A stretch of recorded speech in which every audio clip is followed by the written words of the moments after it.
Cashflow Diary Podcast, Episode 4. Congratulations, you showed up. Give yourself a high five in celebration of your success. Welcome to the Cashflow Diary, where new and experienced investors come to take confident action towards their goals. Your host is a family man, a real estate entrepreneur, investor, coach, and instructor. As a master facilitator of Robert Kiyosaki's Cashflow 101 game, he's inspired many to begin their journey into creating cash flow for themselves and their family. And now, here he is to offer you the tools required to earn the income desired. Your cash flow coach, Jay Massey. Hello and welcome. For those of you joining us for the first time, I'm glad you're here. And those of you joining us for, say, the first or 51st or 101st or how many ever times it's been that you've heard, welcome back. If it is your first time, make sure that you listen to the first episode so that you can understand the format of the show, more importantly, how we're working, and the fact that we're primarily educational only. You'll be able to get lots of information, background a little bit about myself, and just how the show will continue to run and the websites and things of that nature. Speaking of websites, hopefully by now you've taken advantage of the free course Cash Flow Foundation on the website, cashflowdiary.com. That's the beginning of us giving to you so that you have some foundation, some beginnings of how to be able to create cash flow in your own life, because it's definitely necessary when it comes to the idea of being able to retire or just live. You've got to have some of that sustainable cash flow and know how you can actually create it. What does it take to create it, and how to put yourself in a position mentally, emotionally, spiritually, financially to be able to make it all happen. If you're listening to this before the actual website is finished or the course is finished, go ahead and make sure that your name and info is there so that you have the ability to take advantage of the courses when it becomes available, so that you can also get it at no cost to yourself. Hopefully you've been finding some information in the past couple of episodes very, very helpful, very, very inspiring, very, very hopeful. I mean, I don't really know. You and I haven't met personally, but I'm hoping that some of the information that we're sharing has the ability to give you some of the tools, techniques necessary to go out there and begin to create your own, I'll call it a cash flow dynasty for yourself. That would be fun. Let's start with today's quote. Today's quote is, nobody, and I like this, listen, nobody can go back and start a new beginning, but anyone can start today and make a new ending. I love that. Nobody can go back and start a new beginning, but anyone can start today and make a new ending. That's like what is so necessary for so many of our lives. I know for myself, for those of you when you listen to episode 1, you heard, just all the stuff that my wife and I, etc., have gone through. But more importantly, the fact that you can choose to focus on starting today and making a new ending. And that's pretty much, what we're doing. We're taking what you currently know, we're taking what you currently have, and helping you create a different ending than what the ending currently looks like for you. The person who said that is Maria Robinson. Now, when I found it online, it didn't have anything other than her name, Maria Robinson. I don't know which Maria Robinson that is. If you know Maria Robinson, please have her contact us so that we can tell more about who she is and what she's done. But right now, I don't know who Maria Robinson is. I just know I like what she had to say. Also this week, what came to me was a question from one of the people that I know locally. He simply asked a question, and I figured it would be a good question to share with you so that everyone can benefit. The question is simple as this. It says, I messed up in making an offer. Listening to some education again, he hopes to be able to redo the offer correctly. Here's his question. Question for me was, is it better to have a real estate agent make the offer when dealing with a seller's agent? Now, this presupposes you know a couple of things. Sometimes in a real estate transaction, you do have a real estate agent. Sometimes there's a buyer's agent and a seller's agent. Sometimes it's one person or sometimes it's two people. Either way it goes, what has to happen is that there has to be a transaction that takes place, and some people use a real estate agent to facilitate that transaction. So what he's asking is, if I run across a deal and there's a seller's agent already involved, meaning the house I find is already represented by someone who has a real estate license, agent or broker in my area, do I need to go get my own agent or broker? That's a great question. Specifically, you don't have to get your agent or broker in any of this. You can sell your own real estate that you have title to, or buy your own real estate for your own account. The In general, when you need that real estate license, is to sell or offer to sell, I should say, real estate that is controlled by others. Okay. So if you are the buyer in this particular situation, you quote unquote never really need a real estate agent. Specifically, I happen to know that in this listener's questions, what he's talking about is single family houses. So when you're going for single family houses, um, a real estate and agent is not necessarily needed. However, for myself personally, because that's what he was asking, what I choose to do is for single family housing, I choose to purchase without a realtor or real estate agent, and I choose to sell with a realtor or real estate agent. Because a lot of the creative acquisitions and techniques that are required for building cash flow, that are necessary just to get deals done in some cases, aren't necessarily beneficial when it comes to having another person or party involved who may or may not understand the information or the techniques or whatever it is that I'm putting out there to make happen. So I don't want to run the risk of having another person or having to educate another person in the middle to be able to just do the deal the way that I want it done. Now, that doesn't mean you won't use a real estate agent or broker. That's not what I'm saying. What I am saying specifically though is you have the option. Now, it's obviously based upon your level of education. If you don't have the skills or techniques for negotiation, if you don't have the ability to understand the moving parts, specifically the moving parts, and understanding the disclosures and all the other things, you definitely should be using a real estate agent, period. If, however, you've had access to some education or some information that allows you to competently and confidently not need that information for your local market, on the buy side specifically, you may not want to use a real estate agent.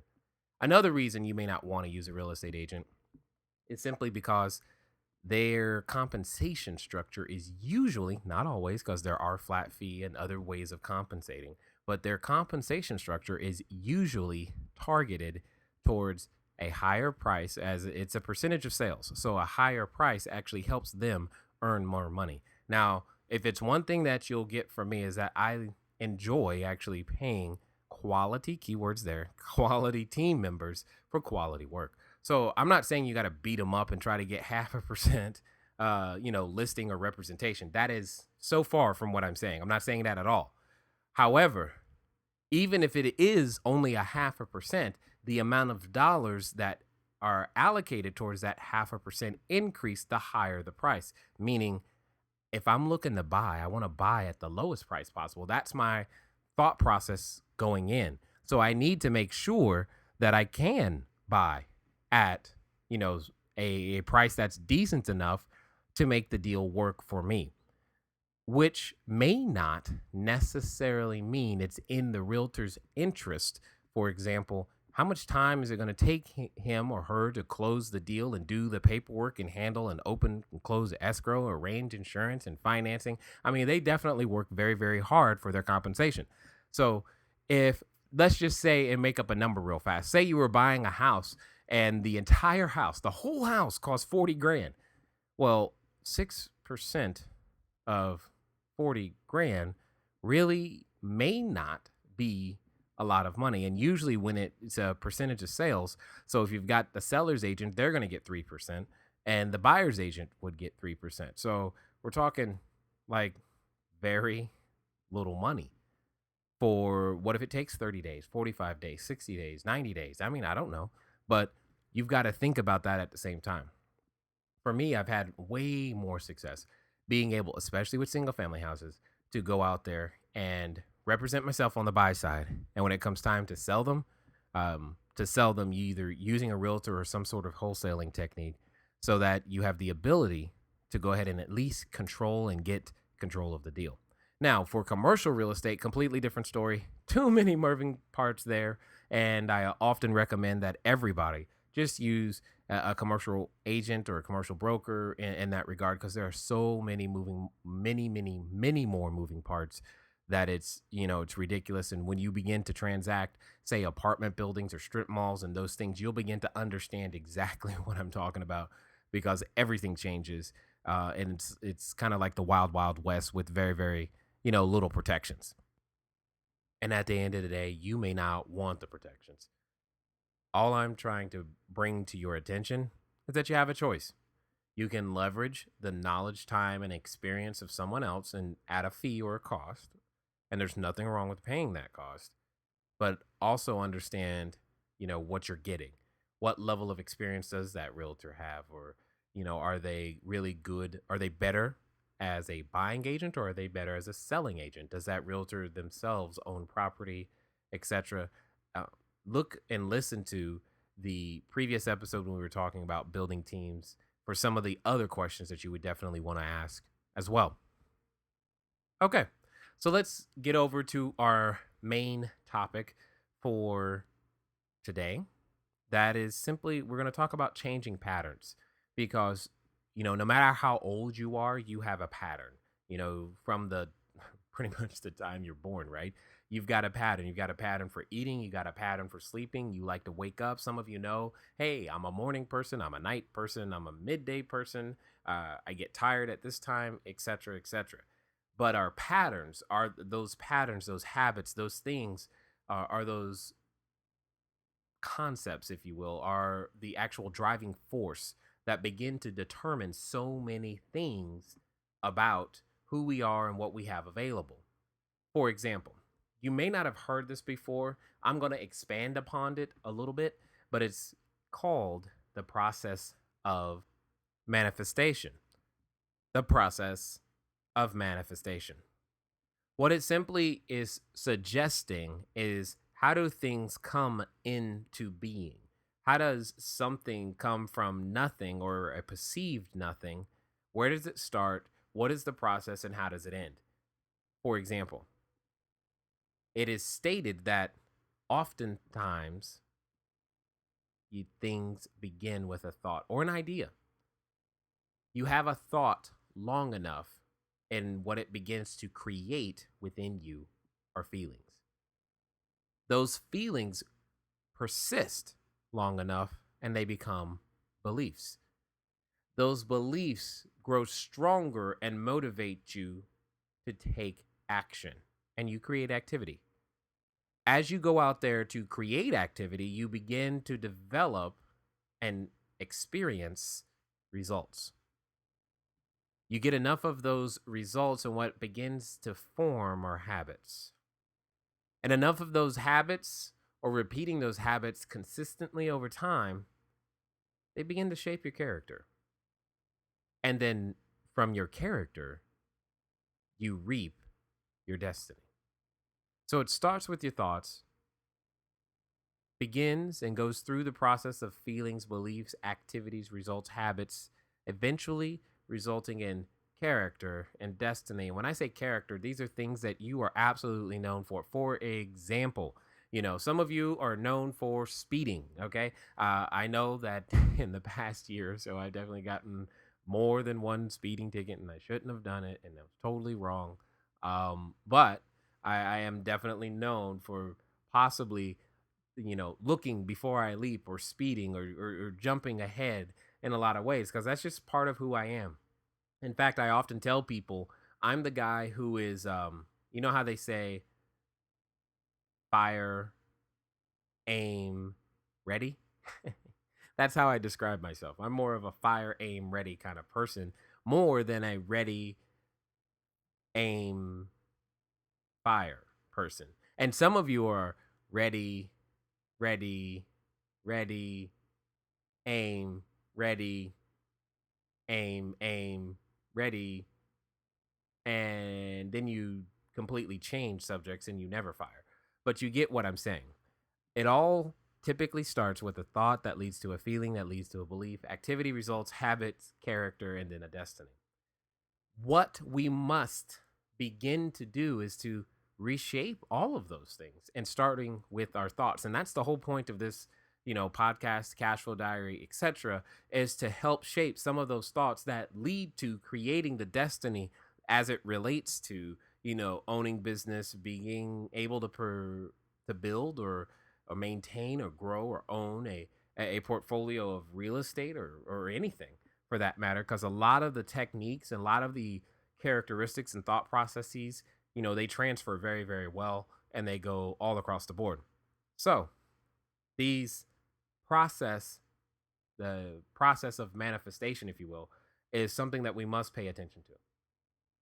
A book out there that can help you with some of these things and tangibly is Gary Keller's book. It's the millionaire real estate investor. And he talks about a process of becoming that real estate investor by first learning to think like a millionaire, buy $1 million worth of real estate, own $1 million worth of equity, and receive $1 million in cash. That's exactly the process that we're referring to, but he's stating it in a completely different way. You may have heard it in many different forms. At the end of the day, you've got to be aware that you have habits that are formed from all of this that determine where you end up. And the fun part is, at least what I consider to be part of the fun, is that all of us are in the process of becoming. We're in the process of becoming something. The question is are we becoming that something consciously? Or are we just, existing and meandering through life and taking it as we come? Additionally, when we're think about the process of becoming, you can also be encouraged and know that the process of becoming anything does not happen, quote unquote, overnight. How long does a caterpillar sit in its cocoon before it comes out? And many times, specifically for some reason with real estate investing, we get into the mindset that, in a 3-day boot camp, not only could we learn wholesaling and fixing and flipping and short sales and buying and holding, but we think we can walk away with the internet business to boot. And I don't know about you, but I've not found that to be true. I found that the process of becoming or learning any skill set takes time. I mean, tying your shoe didn't happen the first time. Riding a bike didn't happen the first time out. Learning to drive a car. Right now, I'm actually beginning to teach one of my oldest daughters, right, to be able to drive, which is, a ridiculous thought when I think about just how short that time has been. But she's learning to drive. And in that process, it doesn't happen overnight. She doesn't get it and grasp it immediately. That doesn't mean she doesn't have the capability of grasping it, nor does it mean that she never will get it. It just means it's going to take some more time, consistent practice, or PDR, practice, drill, rehearsing, which is a basic concept, right? That you learned, playing a sport or studying your homework or doing something. You've got to practice, drill, and rehearse, and this is no different. You've got to practice the thoughts and practice understanding the feelings, and we've got to be around the individuals who have what we want so that we can understand their thoughts, feelings, beliefs, activities, results, habits, character, and destiny. Those are the things that I like to gain or glean from individuals who I hang around. I want to know how you think, because how you think is how you ended up where you are. Well, I want to know about the, the mistakes you've made and what you used to think, because what you used to think may be how I currently think, and that could be setting me up for some sort of potential failure that I'm not aware of at this moment. And I want to know it now. So that's part of the benefit of being able to be mentored in any way, shape, or form. So here's my point. We all have habits. We have to learn new ones. We have to change our patterns. For example, maybe you have the habit of brushing your teeth every morning and when you wake up. Maybe you don't. Now, obviously, I hope you have the habit of brushing your teeth. But in case you don't and you want to have better dental hygiene and have your teeth last longer and all those good things your mom said, guess you should start brushing your teeth. So let's talk about some of the habits as it relates to a real estate investor. Would a habit of a real estate investor be, say, writing offers? Would a habit of a real estate investor be, say, going to networking events? Would a habit of a real estate investor be growing a database of contacts and understanding what resources they have and what they're looking for? Would developing, say, yourself personally and understanding your own emotions, the difference between fear, greed, and discipline, and being able to help those emotions be tame and grow and understand how you respond to them? Would Are there any technical requirements, i.e., do you need some additional vocabulary? What are some of those habits? What is the specialized knowledge, as it says in the book Think and Grow Rich, that you would need to have or that a real estate investor needs to have? What are those habits? Would a real estate investor consistently invest in their own education well and above and beyond any sort of technical details necessary so that they could become a better person, so that they could serve more people? To me, these are all habits that a real estate investor possesses, pursues, and continues to improve upon. If they're not habits you currently have, that's okay. That's the point of being in the process of becoming. The caterpillar isn't, overnight a butterfly. It one day realizes, so to speak, that, hey, now it's time to become something else. And then they go into the cocoon and do their thing. And then they break out and boom, butterfly. You get my point. So maybe now is the time for you to understand that, hey, it's time for me to go in the cocoon and so that I can come out and be a butterfly. And I've got to change some of the habits. And the key thing to realize here is when we start talking about change, it brings up all kinds of emotions. And I know that, but understand that the change happens instantly. One instant you're a smoker, the next instant you're not. What's different is what you do after you make that decision. What habits do you change? One instant you're an employee, the next instant you're self-employed. What is different in how you maintain that new status, if you will, is by changing the habits that follow that decision. One moment you're a single family investor, the next moment you do apartment buildings. What changes are the habits that you've developed as a single family investor over to a multifamily investor, and being able to reinforce those habits daily, constantly, in and out, so that you eventually become what it is that you were seeking to become, because your thoughts change, your feelings change, what you believe, your activity, your results, habits, character, destiny, all of these things begin to be congruent with the new identity that you're developing. And it starts with how you're thinking about it. And you've got to ultimately understand that something as simple as reading books is a habit. And you say, well, I don't read so well. In fact, that's one of my challenges is, my reading speed is typically, slow. However, I can consume lots of books audio. And there are a lot of unabridged audiobooks that are great right now to be consumed. And that's a habit that I think entrepreneurs just in general must develop. Well, at least if you want to succeed, their habits. That's one of the things that I wanted to bring to you so that you have an understanding. Secondly, understand that some of the activities that are necessary in order to be, a real estate investor or to be anything, sometimes we treat those activities as events, and they're not events. Events are something that you prepare for, something that you build up to, and you have this great, time, and then release, and then you're like, wow, man, that was a great event. And man, the next time I do that, I'm gonna do a little differently, but I'm not gonna do that for a while because I'm so tired. And we put so much resources and stuff into that.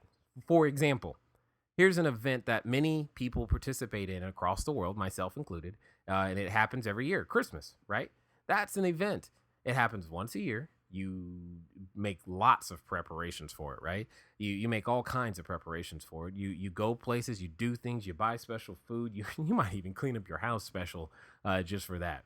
And when it's over, then it's over. That's an event. What I'm saying to you, though, however, is that being a real estate investor, there are some things that many new investors treat as events that are just common course. Could you imagine if a nurse came to you and made an event out of drawing blood or administering some medication, or connecting an IV to someone. Could you imagine? They're like, oh my God, you're not going to believe what I did today. I had to connect an IV to a person and we did this and we did this. And could you imagine? I mean, wouldn't you suspect that that's something that they do every day? Why is this such a big deal? What is so unique about, connecting an IV? Now, I'm not saying I don't have the skill set to connect an IV. And so maybe the first 2 or 3 or 4 times that I do it, yeah, that it's kind of an event. But after a while, I've done it so many times, right? It's not an event anymore. It's just what you do. Same thing when it comes to writing an offer. Most new investors I find tend to treat writing an offer like it's an event. It's not. It's what you do. It's the foundation of what you do. You make no money on a property or land or anything that you don't control. If you don't control it, no asset pays you if you don't control it. You may not have even created the asset to begin with, but because you don't control it currently, you get no income from it. And here's a quick example. Speaking of Christmas, right? There's a song that plays every Christmas. Many of you have heard it, and I'm sure if it's even played in other countries. But you and I, or at least most of us listening to this, aren't the ones getting compensated every time that song plays. Here's the song. Feliz Navidad. Plays every year. But you and I don't get compensated on it, not because we didn't create it, but because we don't control it. Even if the creator of that song is no longer around, someone controls it, and he or she who controls it is the one who's getting paid for it. So you don't even have to be the creator, you just have to be the controller. And that's a key thing. Understand this. Writing an offer is not an event. Here's what writing an offer really is. Writing an offer is simply an invitation for a conversation. An invitation for a conversation. It's like extending your hand for a handshake. It's like a smile that, right after you say hello. Most people look at writing an offer as the end of the conversation. It's the beginning. Because I promise you, the offer that you've written, if written properly, the seller is going to have at least one concern. Okay? If all you do is write the offer and they say yes with no qualms, you wrote a bad offer for you. Trust me on that one, okay? If that's all they say is thank you and yes, we accept with no pushbacks, you probably wrote a bad offer, okay? And an offer is only an invitation for a conversation. So keep that in mind. All right. So let's talk about the cash flow question from last week. Last week, we had the cash flow question. It was, what was the name of the location where the Federal Reserve Bank is thought to have been formed? The name of the location where the Federal Reserve Bank is thought to have been formed. The name of that location, again, I gave you the hint. It was also part of the title of a book. It's called Jekyll Island. Jekyll Island. The name of the book is The Creature from Jekyll Island by G. Edward Griffin, gentleman I did have the pleasure of meeting earlier this year. Great guy. Definitely read the book. Will open your eyes. And go visit Jekyll Island one day. No, I'm just kidding. Here's the cash flow question for this week. What do the letters C, C, R, and ROI usually mean? Again, what do the letters C, C, R, and ROI usually mean? Answer those for yourself and increase your financial IQ. Let's get back to our main topic for today. And we're talking about just changing patterns and what some of those patterns are. And what we're going to talk about now is how to change some of those patterns, some techniques, 5 techniques that I think can be helpful for just learning to change your pattern. First of all, you must understand, and I kind of alluded to this earlier, you will be the same today except for 2 things: the people you meet and the books you read. The people you meet and the books you read. So now what you do to change that pattern is make a decision. Remember, the pattern changes instantly as soon as you begin to make a decision and follow it through. That's what's making the difference for you. So what you've got to decide to do is that you've got to decide if you're going to make that decision. And then you're going to follow it through. So the decision in this particular case is Am I going to read new books and meet new people? And if so, how many new people and how many new books on a monthly, weekly, daily basis? Some suggestions: I say meet a minimum of 5 new people a week and 2 books a month. Just start there. And if 2 books a month is too much, just start with one. Reading or audio, it doesn't really matter. And where you meet the people isn't important as much as you do meet the people. That's what I want to say.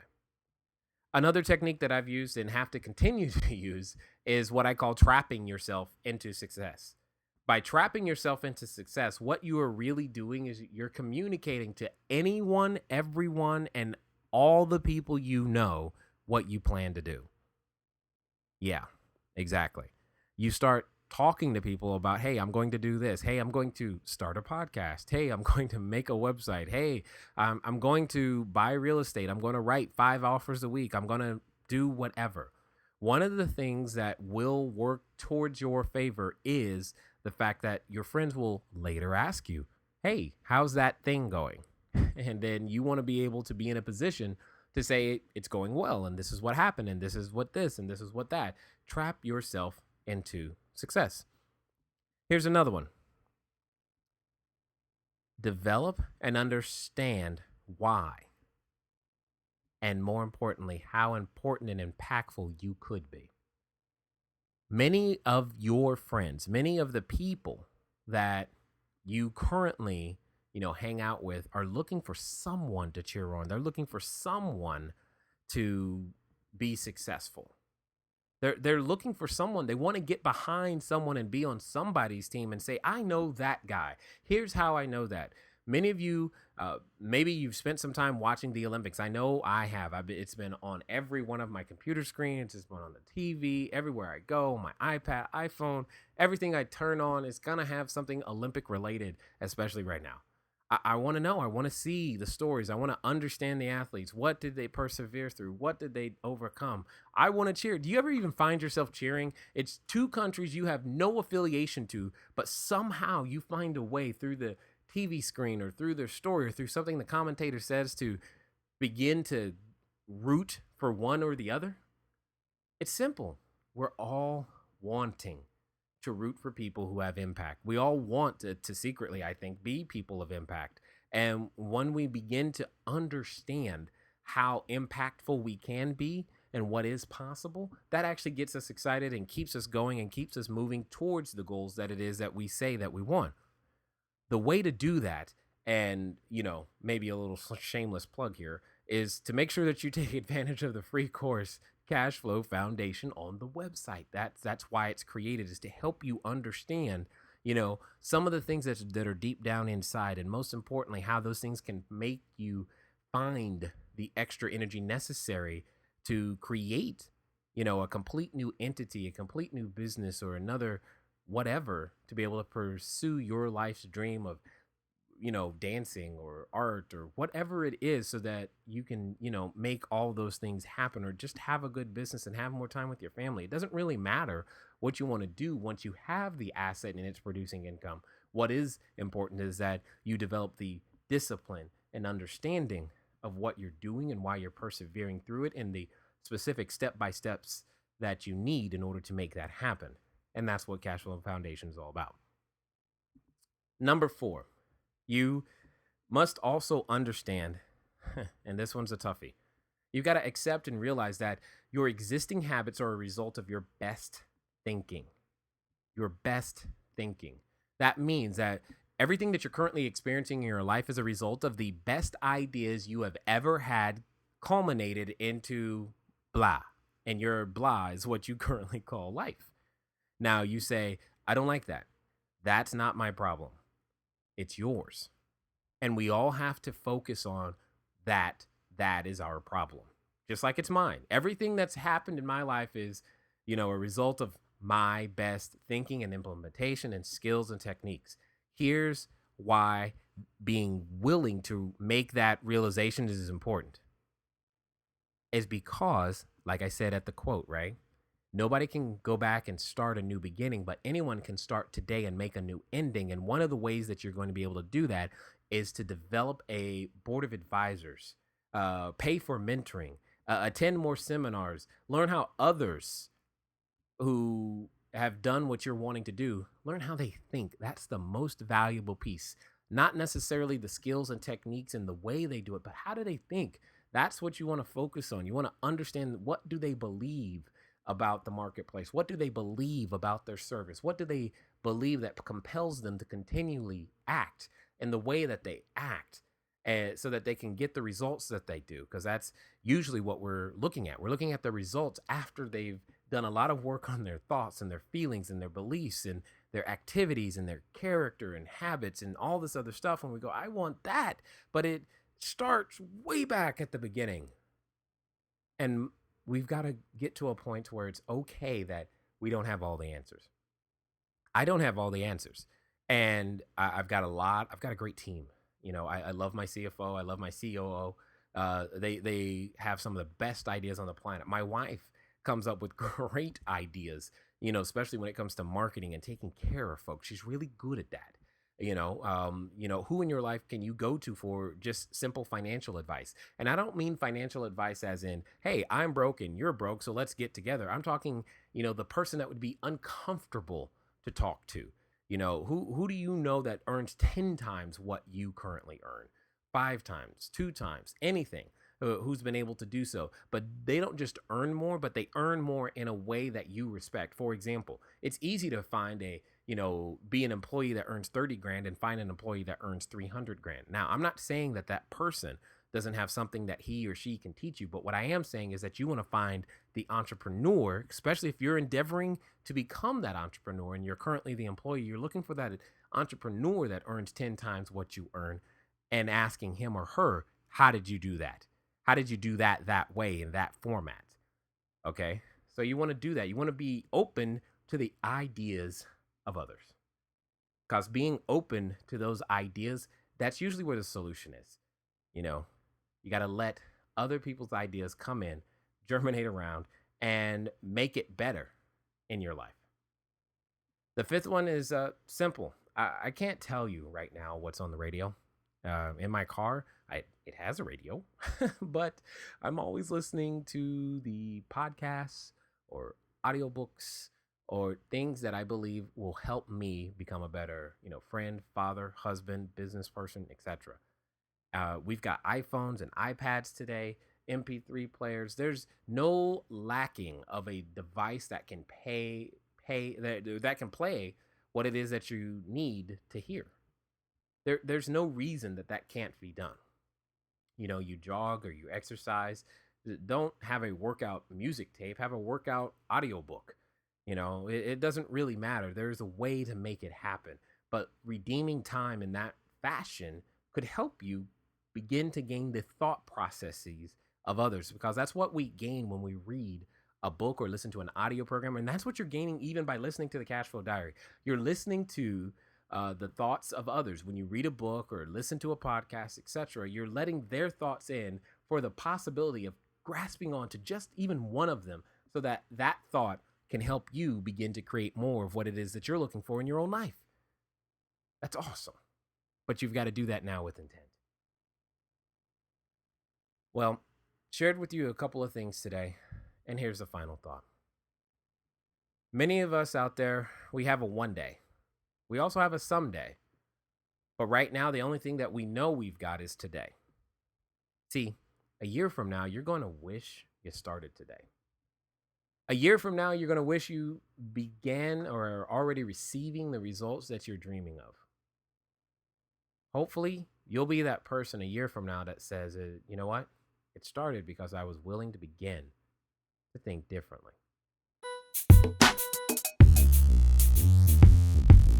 Thank you for investing your time with Jay Massey and the Cash Flow Diary. When you have a moment, please visit iTunes and leave a positive comment about the show. And go now to our website, cashflowdiary.com, to take advantage of our free business building course, Cash Flow Foundation. Gain the knowledge, understanding, and skill that will teach you how to never need a job again.